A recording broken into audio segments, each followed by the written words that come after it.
This is an interview with Ted Shultz on June the 10th, 2013. Ted, where and when were you born? Well, I was born in San Pedro, California, November 27th, 1931. And my father, at the time, was the electrical officer in Arizona. And I'm told there was an earthquake shortly after that, but I don't recall that happening. My brother Bob probably would know, or my brother Jack, my two older brothers.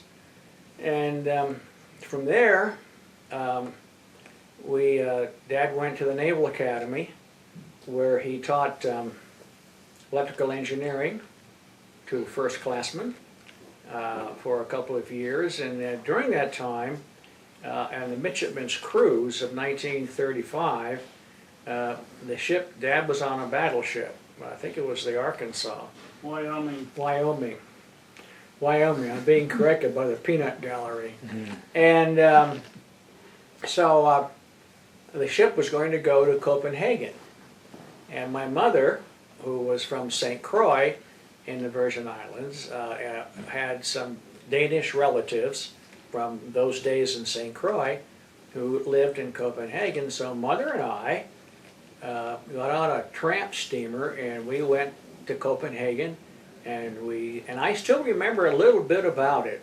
I was about 3 and a half at the time, and Daddy arrived as programmed, and we had a wonderful time together in Copenhagen. I do remember an old sea captain on the beach one day who taught me how to wink with either eye. I could only at that time wink with my right eye, but then I learned how to wink with my left eye. I was so proud of myself. So then it was determined that in 1939 Dad was going to be on maneuvers in the Caribbean, out of San Diego, through the canal. And my mother from St. Croix, and Dad arranged for his division commander to set them up with a port visit to Frederiksted, St. Croix, where my mother was born and raised. So here again, my mother and I get on a tramp steamer in I guess Long Beach, and we go down through the Panama Canal and over to Jamaica, Kingston. We stopped for a couple of days, and then from Kingston we went to St. Thomas, to Charlotte Amalie, which is the capital of the Virgin Islands. And from there we took a little spit kit called the Catherine. Catherine took us from Charlotte Amalie over to Christiansted. That was 1939, yeah. And we were met there by my grandmother, who lived in Frederiksted, and my mother's maiden aunt, Aunt Hattie, who was my grandmother's kind of guardian and chauffeur. And we went from Christiansted over to Frederiksted, and we'd been there for a while, and then one day Daddy shows up in his destroyer. And that was kind of exciting, you know. Well, I remember I was down on the beach at the so-called country club there, and I remember the ships coming in, and they came in a formation of 4 abreast, and they all dropped their anchors simultaneously. That was kind of neat. My mother, at that time, had my 2 brothers as well. And so what does she do with them? Well, my uncle, my dad had one brother who was an Episcopal minister and lived in Boston. He had a church there at West Roxbury. And Mother puts Bob and Jack. Jack's my older, he's a West Pointer, class of 46. And my brother Bob's class of 50. I'm 56. So anyway, we had a dog in those days named Inky, just a mutt. And Mother puts Bob and Jack on a train in San Diego, and they go all the way across to Boston. And they get off the train, and Uncle Ted, the Episcopal minister, greets them at the train station and said, well, we'll get your luggage and then we'll be on our way. And Jack or Bob says, wait a minute. We have to wait for Inky. I said, who's Inky? He's our dog, and he's on the train with us in the back in the mail car. And so pretty soon the mail car opens up, and out jumps Inky. And Stinky. Stinky Inky. And the story here is my mother never liked her brother-in-law. Always thought he was kind of a, anyway, I have to be careful here. So anyway, she just reveled in the fact that she had dumped not only 2 boys but 1 dog. And my uncle at that time, they didn't have any children. So it wasn't that much of a burden, I guess. And so in February of 1941, we moved to Coronado, California, where we bought a nifty house, 520A Avenue. And then my dad went on to Pearl, and my mother, that summer, as I recall, when my brother Bob always refreshes my memory for me, but Mother went out in the summer of 41 to be with Dad, and then she went out again to be with Daddy for his 40th birthday, which is the 6th of December. So Mom arrived on the 5th, and then Daddy had his birthday party, I guess, on the 6th. And then the next day, of course, the Japanese peremptorily bombed Pearl Harbor, and my parents were having breakfast on Waikiki Beach on that day. And my father, he told me that he commented, he said, it's kind of odd to have gunnery practice on a Sunday. So he went out in the street to kind of look around a little bit, and the Waikiki Beach is probably, Honolulu was probably 20 miles or so east of Pearl Harbor, roughly distance here. And Dad went out in the street, and this guy came by in a car and said the Japanese have bombed Pearl Harbor, and everybody's supposed to report to their duty stations. And so my father, as he recalled this to me, commandeered this guy, and the guy drove him out to Pearl Harbor. And shortly after that, the Honolulu, the staff was embarked in the Honolulu, and the Honolulu was not damaged badly. It was more cosmetic damage than anything structural. So they shifted the staff to the Saratoga. Went to see it at Saratoga, and the Saratoga was torpedoed by I'm obviously a Japanese torpedo or submarine. And Dad said it was a huge hole, and it's the classic saying, the hole was big enough to drive a truck through. So then they ended up, Admiral Leary ended up going down to Australia, and Daddy went with him. And Dad was in Australia for, I guess about 2 years. Dad came back, and I might interject here, during 4.5 years, from February of 41 until June of 45, I saw my father for 2 weeks. He just was not home. So, and I checked the records years ago in the archives, and I know Dad never mentioned this, but his ship had credit for shooting down 3 Japanese airplanes. And for that, he got a Bronze Star with a Combat V, which allowed him, when he finally retired, to retire as a Rear Admiral. So it was a deal. If you had a combat decoration during the Second World War, a Bronze Star or higher, as whatever your rank may have been, when you retired at the next higher rank only, no pay, just the same pay that you would have had as a captain. So he was able to retire as a Rear Admiral. So summer of 47 to roughly the summer of 48, Dad was going to be the commanding officer of the Macon CA-132. And I was going to, conceivably, because of where the ship was going to be in that 1 year span of time, could have gone to 3 different high schools. So my parents put me in St. Paul's School for Boys, the same school that my brother Bob went to, as he went there as a junior, and I went there as a sophomore, or fourth form? Yeah, fourth form, I think it was. And that was 1 year. So then, back to Washington, I finished high school, Woodrow Wilson High School, in 1950. And then I went to Sullivan Prep School for a year, learned how to take the exam for the Naval Academy, and after a lot of false starts. I finally graduated from the Naval Academy in 1956. And my first ship was the Pickaway, APA 222, home ported in San Diego. In those days, your ship choices were decided by preference number, and that was just a drawing out of a hat. It had nothing to do with your academic standing. And so my preference number was one of the last to come out of the hat.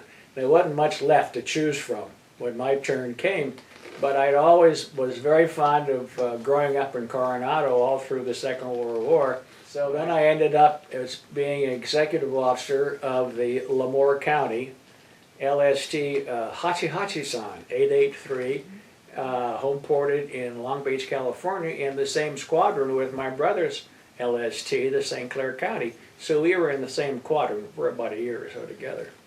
Brother Bob, he engineered orders for me to go to a destroyer in Pearl Harbor, the Renshaw, the 499. I specifically in my orders it said I was to be the operations officer. But I arrived with the ship and they changed the plan because the engineer officer had had some problems with reduction gears, and he was on his way out. So I became the MPA, which is main propulsion assistant, even though I was senior to him. Anyway, then subsequently I became the engineer officer in the Renshaw, which is a very demanding job, especially when you really aren't. The only thing that saved me was that at the Naval Academy during plebe year we had these mock-ups of M-type boilers, and that's the exact same kind of boiler that we had on the Renshaw. So I kind of knew my way around a little bit in the boiler. You know, the saturated side and the superheated side and steam drum, mud drum, all that stuff, you know. Since I was in the bureau there, I engineered orders to be executive officer of a destroyer as a lieutenant. And normally that's a lieutenant commander's billet. So I was the junior XO in the whole Pacific Fleet for a period of time. And I was in that job for about a year. And then I went from there, had what they call a split tour. But we had a great tour in Westpac. Had a super wardroom, best wardroom ever. Just great guys. And the skipper was a very pleasant guy, but I always identified him as being a passenger on the ship. I ran the ship, and we just had a great time.